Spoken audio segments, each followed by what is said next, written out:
Olá, tudo bem? O tema da mensagem que vamos considerar hoje é Luz através das eras. Em Mateus, no capítulo 5, no verso 14, Jesus disse: Vós sois a luz do mundo. Não se pode esconder uma cidade edificada sobre um monte. Então, quando Jesus esteve aqui na Terra, ele nos deu uma missão: que nós fôssemos luz para esse mundo, que nós mostrássemos, refletíssemos a luz dele para esse mundo, que nós mostrássemos ao mundo o amor de Deus, a luz que vem do céu. No livro Atos dos Apóstolos, na página 49, diz que a promessa do Espírito Santo não é limitada a algum século ou raça. Cristo declarou que a divina influência do Espírito deveria estar com seus seguidores até o fim. Então Deus não nos deixa sozinhos, não é como se ele tivesse ajudado só as pessoas antigamente e nos deixasse sozinhos no escuro, não. Aqui o texto diz que a promessa do Espírito de Deus é para todas as pessoas, para todos os séculos, de todas as raças. Então Deus não nos deixa sozinhos. Ele está conosco e ele nos ajuda nessa missão de refletirmos a luz dele para o mundo, de sermos luz nesse mundo. Porém, Satanás não fica contente com isso.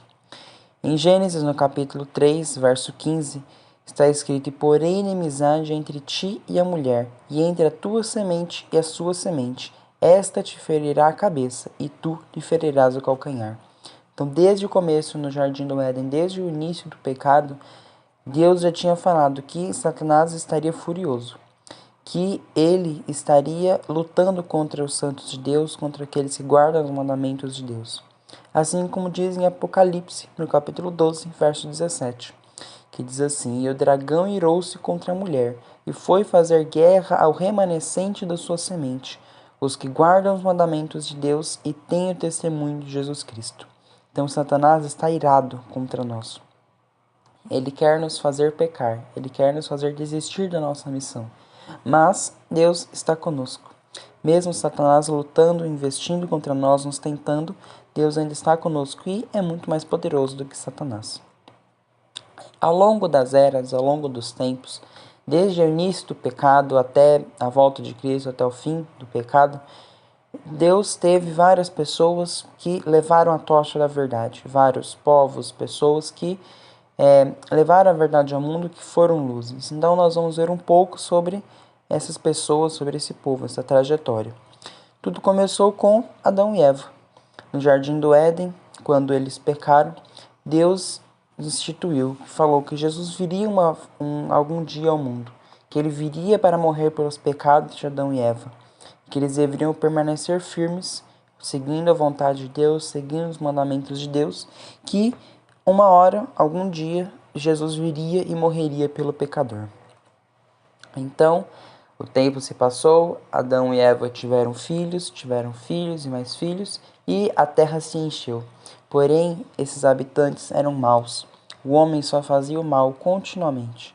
Então Deus decidiu acabar com o mal e falou com Noé, um homem justo que seguia a vontade de Deus, e apenas Noé e sua família se salvaram. Deus mandou um grande dilúvio sobre a terra e tudo foi destruído, menos a família de Noé e alguns animais que estavam na arca. E Noé, durante os 120 anos que estava construindo a arca, ele continuou pregando. Ele falou: a chuva vai vir, se arrependam, se voltem para Deus.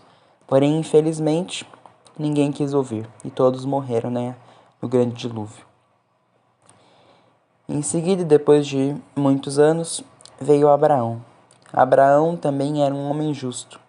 Em Hebreus, no capítulo 11, verso 8 e 10, diz que pela fé Abraão, sendo chamado, obedeceu, indo para um lugar que havia de receber por herança, e saiu sem saber para onde ia, porque esperava a cidade que tem fundamentos, da qual artífice e construtor é Deus. Deus chamou Abraão para sair da sua terra, para sair do lugar onde ele estava e apenas seguir a vontade de Deus. Abraão saiu pela fé. Ele não sabia para onde Deus o levaria, mas ele foi confiante. Ele esperava uma cidade melhor, um reino melhor. Ele não estava satisfeito com o reino deste mundo, com as leis, com as pessoas deste mundo. Ele queria a cidade de Deus. Ele queria estar mais perto de Deus. E junto com Abraão, sua esposa Sara também teve parte nesse plano de Deus. Em Hebreus capítulo 11, verso 11, diz que pela fé também a mesma Sara recebeu a virtude de conceber e deu à luz já fora da idade, porquanto teve por fiel aquele que lhe tinha prometido. Então Abraão e Sara tiveram fé em Deus, e isso foi recompensado. Eles tiveram um filho na velhice, e assim o plano de Deus pode ser cumprido. E disso surgiu o povo de Israel. Com Isaac e Jacó surgiu um grande povo, o qual Deus escolheu. Deus queria que esse povo de Israel fosse o sacerdócio santo dele, fosse um povo especial, aquele povo que levaria a luz de Deus ao mundo, que seria luz, que seria diferente do mundo, que levaria as leis de Deus, levaria a vontade de Deus para o mundo. Porém, infelizmente, eles rejeitaram essa luz. Em The Ellen G. White, 1888 Materials, no volume 4, página 1540 e 1541, diz que os judeus se recusaram a receber a Cristo porque ele não veio de acordo com a expectativa deles.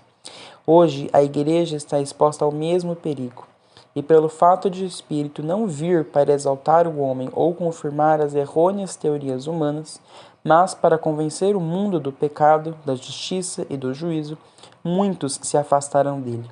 O Espírito Santo não bajula o homem, nem atua segundo qualquer ideia humana. Então o povo de Israel recebeu aquela grande honra de ser o povo escolhido de Deus, de ter a vontade de Deus, de ter ali a luz, os 10 mandamentos, a presença de Deus constantemente, porém com o tempo eles rejeitaram. Quando o próprio Deus veio a este mundo, quando Jesus veio para morrer pelos nossos pecados, eles o rejeitaram, porque ele não era aquilo que eles esperavam. Eles queriam um rei forte, poderoso, que os livraria dos romanos, que bajularia o ego deles, mas não era isso que Cristo veio fazer. Cristo não veio para salvar as pessoas no pecado, mas do pecado. Eles queriam permanecer no pecado e ainda assim ser salvos, ser exaltados perante as outras nações. Porém, não era essa a mensagem de Cristo, não era essa a missão de Cristo. Cristo veio para salvar o mundo do pecado, e não no pecado. Até que os judeus rejeitaram a Cristo e finalmente o crucificaram. Rejeitaram totalmente, plenamente o Deus dos céus. E assim eles deixaram de ser a nação escolhida, deixaram de ser os estandartes da verdade. Então Cristo confiou essa missão à sua igreja. Os apóstolos, os seguidores de Cristo, é que levaram a mensagem ao mundo. Em 1 Coríntios, capítulo 1, verso 23, está escrito: Mas nós pregamos a Cristo crucificado, que é escândalo para os judeus e loucura para os gregos. E em Atos dos Apóstolos, na página 87, foi em Antioquia que os discípulos foram pela primeira vez chamados cristãos. Esse nome foi lhes dado porque Cristo era o principal tema de sua pregação, conversação e ensino.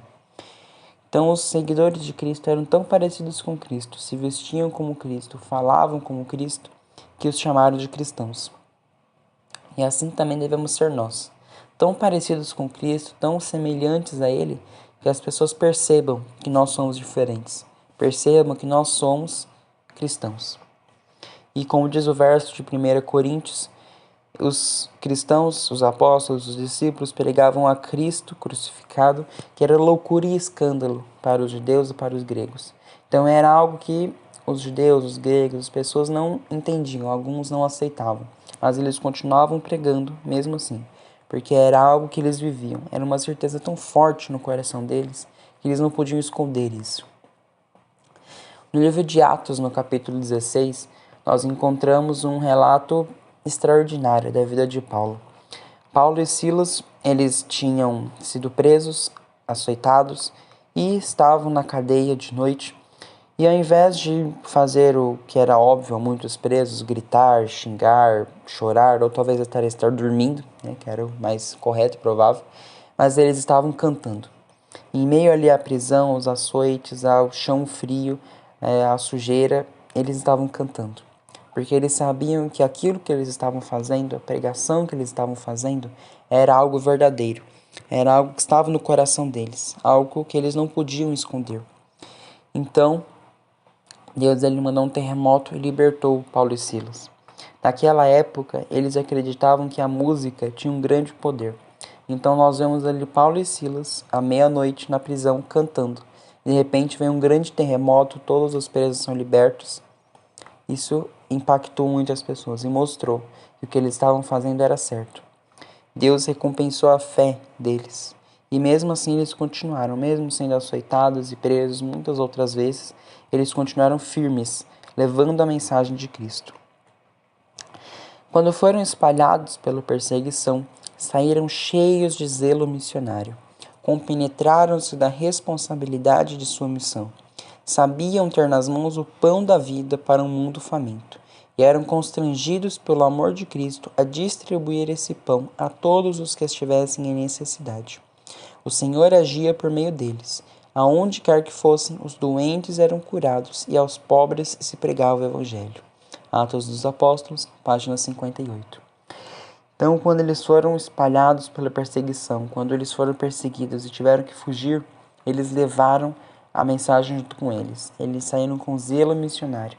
O objetivo de vida deles era pregar ao mundo sobre Cristo e este crucificado. Doentes eram curados, pessoas eram convertidas, e tudo isso por amor a Cristo. Tudo isso para levar a mensagem de Cristo ao mundo, para levar o amor que ele teve ao vir aqui morrer por nós. E ao longo da história, várias pessoas foram se convertendo. Por exemplo, Genésio de Roma, um ator romano que se converteu ao cristianismo e foi morto em 286 d.C. Ele disse que existe apenas um rei que eu conheço. É aquele que amo e adoro. Se eu tivesse de morrer 1000 vezes por minha lealdade a ele, ainda assim eu seria seu servo. Cristo está nos meus lábios. Cristo está no meu coração. Não há sofrimento que dele me afaste. Essa era a fé de muitas pessoas que morriam queimadas na fogueira ou que eram jogadas no Coliseu para serem mortas por leões, que eram mortas de todos os tipos. Esse era o pensamento deles. Eles não temiam a morte. Eles só tinham Cristo no coração e na vida deles. Um outro exemplo também é William Tyndale. Ele exclamava: Senhor, abre os olhos do rei da Inglaterra. Ele também tinha um zelo missionário muito impressionante. William Tyndale é conhecido como tradutor da Bíblia para o inglês e foi influenciado pelas obras de Erasmo de Roterdã e Martinho Lutero. E seu fim foi que ele foi queimado na fogueira em 1536. Martinho Lutero também um grande exemplo, um grande promotor da reforma protestante. Ele traduziu a Bíblia para o alemão e disse que qualquer ensinamento que não se enquadre nas Escrituras deve ser rejeitado, mesmo que faça chover milagres todos os dias. Morreu em 1546 de causas naturais. João Calvino também, que dizia que a oração é um antídoto para todas as nossas aflições. Ele foi considerado um dos principais líderes da reforma protestante, principalmente na França, e morreu em 1564 por uma doença. Esses e muitos outros levaram a tocha da verdade. Eles pregaram a Cristo com ousadia e coragem. Eles não temeram a morte, mas eles permaneceram e continuaram firmes, tendo como objetivo de vida levar a mensagem, levar a Bíblia para as pessoas. Porém, todos eles fizeram tudo isso, lutaram, mas não alcançaram a promessa. Em Hebreus, no capítulo 11, versos 34 a 39, diz que apagaram a força do fogo, escaparam do fio da espada, da fraqueza tiraram forças, na batalha se esforçaram, puseram em fuga os exércitos dos estranhos. Uns foram torturados e outros experimentaram escárnios e açoites, e até cadeias e prisões. Foram apedrejados, cerrados, tentados, mortos ao fio da espada. Andaram vestidos de peles de ovelhas e de cabras, desamparados, aflitos e maltratados, errantes pelos desertos e montes, e pelas covas e cavernas da terra. E todos estes, tendo tido testemunho pela fé, não alcançaram a promessa. Mesmo eles tendo lutado tanto, feito tanto, eles ainda não viram a Cristo. Eles ainda não viram o retorno dele para acabar com o pecado. Eles lutaram com todas as forças na sua vida, mas eles não alcançaram a promessa. E nós? Como está sendo nossa coragem, nossa força hoje? Todas essas pessoas lutaram, se esforçaram, deram a sua vida para nós termos a Bíblia nas nossas mãos, para nós termos a verdade. O que nós estamos fazendo hoje? Hoje em dia é tão fácil, nós temos a Bíblia em várias traduções na nossa casa, temos internet, temos liberdade religiosa, mas eles não tinham. Mesmo assim eles lutaram, se esforçaram com tudo que eles tinham. E nós hoje muitas vezes, tendo tanto à nossa disposição, nem lemos a Bíblia, oramos ali uma vez no dia, não ligamos muito para Deus, mas as pessoas morreram para que nós tivéssemos essa verdade conosco, para que nós tivéssemos a Bíblia à nossa disposição. Então, o que nós estamos fazendo hoje? Em The Review and Herald, de 23 de outubro de 1900, diz que o convertido sentirá o ardente desejo de que seus amigos abandonem tudo por Cristo, sabendo que, a não ser que façam isso, haverá uma separação final e eterna. O verdadeiro cristão não pode, enquanto estiver com amigos incrédulos, ser leviano e inconsequente. O valor das almas pelas quais Cristo morreu é muito grande. Então, aquele que é realmente convertido, aquele que realmente aceitou a Cristo no seu coração, vai sentir um zelo missionário para levar essa mensagem a todos que conhecem, porque ele não quer se salvar sozinho, ele quer compartilhar esse dom maravilhoso, essa alegria extrema. Outro texto, em Testemunhos para a Igreja, no volume 1, página 160, diz assim: se os professos cristãos amam mais a Jesus do que o mundo, gostarão de falar sobre ele, seu melhor amigo, em quem se concentram suas mais elevadas afeições. Ele veio em auxílio deles quando sentiram sua condição de perdidos prestes a perecer. Quando cansados e carregados de pecado, volveram-se para ele. Jesus lhes removeu o fardo da culpa e do pecado, tirou-lhes a dor e o pranto e mudou todo o rumo de suas afeições. Então, se Cristo é o nosso melhor amigo, se nós confessamos que Cristo é o nosso Salvador, então nós vamos querer falar sobre Ele a todas as pessoas. Nós vamos querer viver como Ele, vamos querer ser como Ele. Ao longo das eras, Deus foi passando a sua luz para várias pessoas e para o povo de Israel, até que eles também rejeitaram, foi os apóstolos, e hoje somos nós, a igreja, que não é mais um povo, mas é uma igreja mundial, vários crentes e cristãos pelo mundo todo. E são essas pessoas que Deus coloca a missão hoje, somos nós, de levar a mensagem ao mundo, de ser diferentes, de ser exemplo, né, para as pessoas do mundo. É muito fácil nós sermos cristãos na igreja, quando estamos perto de outros cristãos, é fácil, porque todos estamos vestidos do mesmo jeito, professamos as mesmas coisas, mas o difícil mesmo é ser cristão lá fora, é ser cristão no mundo, onde nós somos diferentes, onde dá para ver muito clara a diferença entre nós e o mundo. Mas é aí que é importante ser cristão, que é importante ser luz. Porque se nós não formos luz, quem será? Como eles vão saber de Cristo? Como Cristo vai poder chegar neles se não for por nós? Então essa é a missão que Deus nos dá hoje. Que nós sejamos luzes e realmente sejamos faróis no mundo. Que sejamos luzes no mundo escuro. Que Deus possa nos abençoar para isso.